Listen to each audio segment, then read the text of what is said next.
Buenas noches, noiristas. Mi calión es tu calión. I'm Eddie Muller, and today I'm pleased to present a film that until recently had fallen through the cracks. From 1948, it's I Love Trouble, a traditional detective yarn that skews a bit closer to screwball comedy than film noir. I wonder how that poster got by the Production Code Authority. Sorry, you will not see Janet Blair modeling a see-through blouse in this movie. Franchotone heads a cast of vivid supporting players as Stuart Bailey, a suave and smooth-talking Los Angeles private eye. He's hired by a local bigwig to dig into the background of his wife, who he's afraid may be a liability to his political ambitions.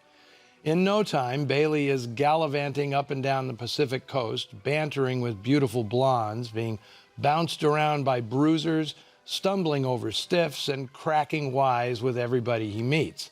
If it sounds a bit like the plot of the 1944 hit Murder, My Sweet, you're not the only one who thought so.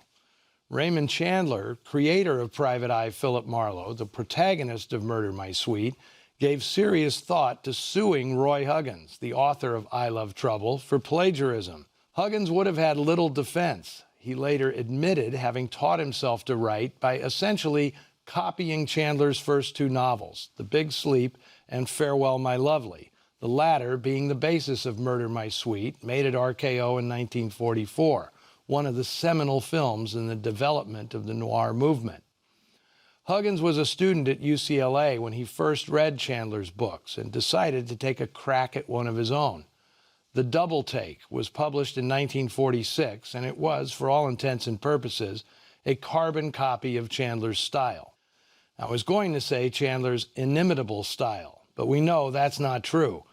Huggins was one of the first of many to blatantly knock off Chandler's sarcastic and cynical way of telling a fast-paced mystery story. The Double Take, being set in Los Angeles, only makes the similarities all the more obvious. Although he groused about other writers cutting in on his territory, Chandler chose not to pursue legal action, which we should all be thankful for.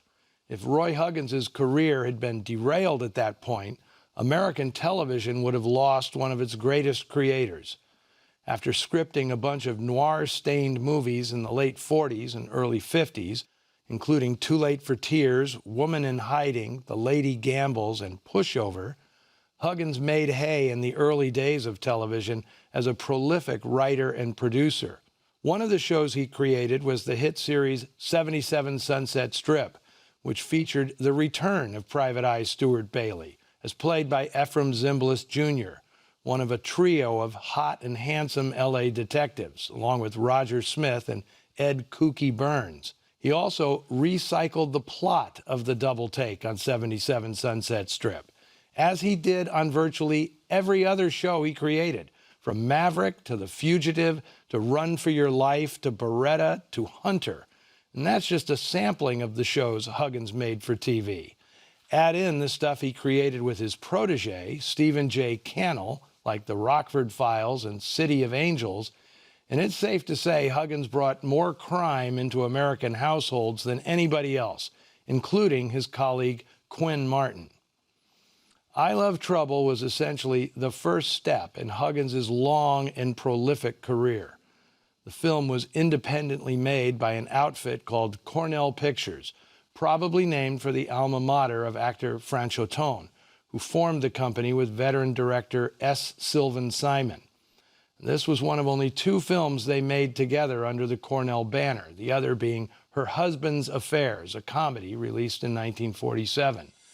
In this one, Tone cast himself amid an array of beautiful actresses, including Janet Blair, Janice Carter, Adele Jurgens, and Glenda Farrell. Not an uncommon situation for the actor, on screen or off. Tone was married in succession to Joan Crawford, Jean Wallace, Barbara Payton, and Dolores Dorn. In today's parlance, he was a player. But one thing he doesn't often get credit for is being a founding member of New York's influential group theater. In fact, Tone was the first actor from that venerable outfit to make it in Hollywood, years before John Garfield, who is typically credited with leading the wave of New York stage actors into the movie business. From 1948, also featuring film noir fixtures Stephen Garay, Tom Powers, John Ireland, and Raymond Burr in a brief early appearance, here is a missing Philip Marlowe story, courtesy of Roy Huggins. I Love Trouble.